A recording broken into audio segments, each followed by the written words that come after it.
Considero que una empresa debería contratar a un joven sin experiencia o con poca experiencia laboral.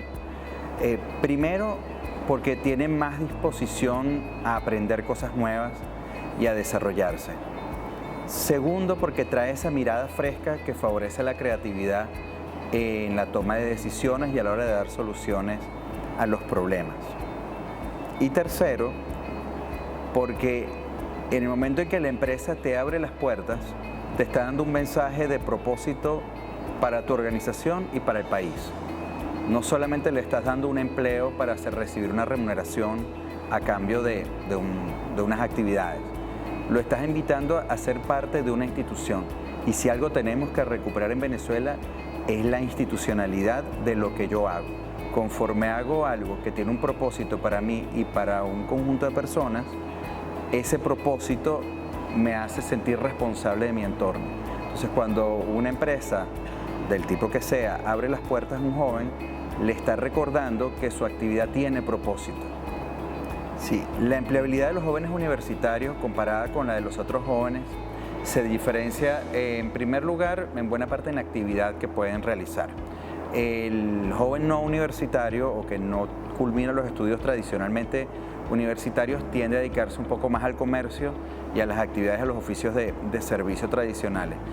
El joven universitario, de forma muy general, porque cambia según el área, tiende a buscar trabajo bajo dependencia donde tenga posibilidades de escalar laboralmente. Creo que los dos desafíos más importantes que enfrentan los jóvenes al incorporarse al mercado laboral venezolano son, primero, debatirse entre el trabajo bajo dependencia y un ingreso que probablemente en este momento no va a ser suficiente para sus necesidades, sabiendo que en el corto plazo probablemente no tenga acceso a un crédito de vivienda o para un vehículo, lo que son como los hitos clásicos que nos han enseñado que son parte del crecimiento familiar, personal. Entonces, el primer reto es decidir estabilidad laboral, trabajar bajo dependencia, consciente de que no le va a resolver todas sus necesidades en el corto y mediano plazo. Eso es un reto que implica que el joven tiene que decidir entre desarrollarse y crecer, haciendo sacrificio, quedándose todavía con los padres por tiempo indefinido y apostar a que vale la pena ese crecimiento, incluso con las limitaciones que el país nos presenta en este momento. Ese creo que es el primer reto. Creo que el segundo desafío que se le presenta al joven en su primer empleo es no perder de vista las posibilidades que tiene pertenecer a cualquier organización. No solamente desde el ángulo de lo que estudió o aquello en lo que se preparó, sino leyendo quiénes dirigen la organización, quiénes son sus superiores, cómo llegaron allí, por qué existe el departamento que ocupa, aunque parezca muy obvio a primera vista. Es muy común en Venezuela y en muchos países que haya transversalidad en los procesos, es decir, que el departamento donde te toque trabajar a su vez asuma funciones de otro departamento que ya no existe o que todos dicen que no debería hacerlo, pero igual lo van a hacer. Y eso, si bien a algunos puede no gustarles, yo creo que a la larga es positivo porque te obliga a tener una visión de conjunto y no limitarte a ver la parcelita que te toca a ti y que terminé la tarea, ya me voy a las 5 de la tarde, sino que el reto está en que puedas ver qué de lo que tú estás haciendo aporta algo mayor y que puedas mantener la mirada en el horizonte y al mismo tiempo en lo que estás haciendo ahora. Y sin darte cuenta vas a estar mucho más lejos, sea ascendiendo, sea ganando más, sea perteneciendo a empresas que se dan cuenta que te tienen que formar y que te permiten hacer incluso emprendimientos desde la propia empresa. Pero yo creo que parte del secreto está ese reto en, de nuevo, ver dónde estoy en esta actividad hoy, pero dónde me pueda llevar en el largo plazo, incluso y sobre todo cuando son actividades que quizás no son las que más te gustan o no son las que tú más soñabas con hacer.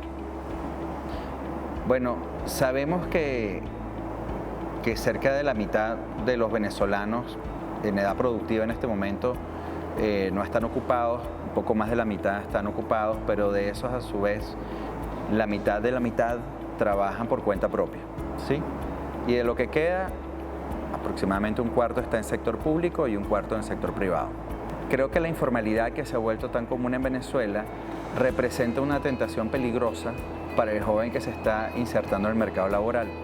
porque en la medida en la que comparas lo que puedes ganar hoy como salario promedio en una organización versus lo que podrías ganar por cuenta propia, se vuelve tentador no tener estabilidad laboral y trabajar por cuenta propia porque todos necesitamos el dinero.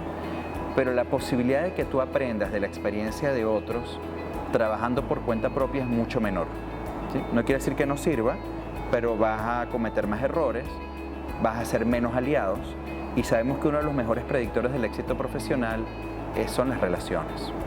Entonces, trabajar por cuenta propia hace más difícil construir relaciones laborales que trabajar bajo dependencia, sobre todo cuando estás empezando.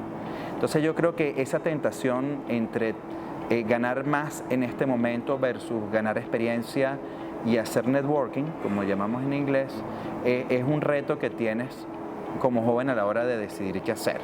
No hay una regla, hay gente que trabaja por cuenta propia y tempranamente crea su pequeño negocio. El problema es que creo que a los venezolanos nos cuesta mucho entender la diferencia entre negocio y empresa.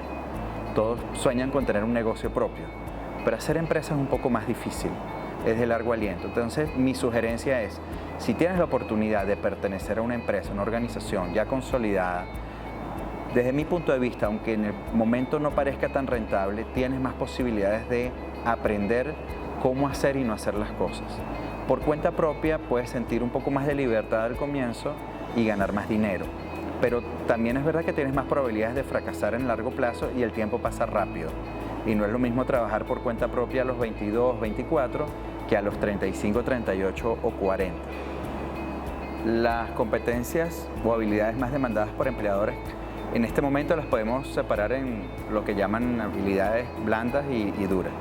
Las blandas, que son las que más están pidiendo, tienen que ver con manejo de equipos de trabajo, capacidad de negociación, flexibilidad, sobre todo a la hora de seguir instrucciones. Cuesta mucho para un supervisor cuando la respuesta es, pero yo lo hice como usted me dijo. Sí, tal vez sí lo hiciste como yo te dije, pero no viste que habían otras cosas que hacía falta. Parece que esta es una generación, en voz de los empleadores, a la que le cuesta seguir correctivos, aceptar críticas y reconocer que no saben todo, que hay que empezar desde abajo. Por mucho que tengas título, por mucho que te haya ido muy bien en tu carrera, que seas summa cum laude, hay una cantidad de trucos y secretos en el entorno laboral que no son estrictamente racionales.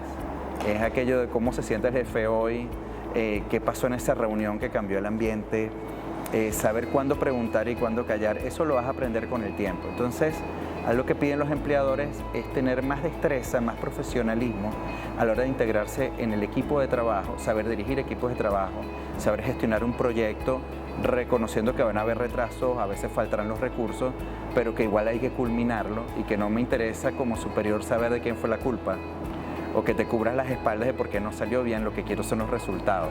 Entonces, ese conjunto de destrezas se aprenden con la práctica y el empleador reporta que aunque haya estudiantes o egresados con muy buenos conocimientos, les cuesta incorporarse a ese entorno laboral en cuanto a sus habilidades blandas.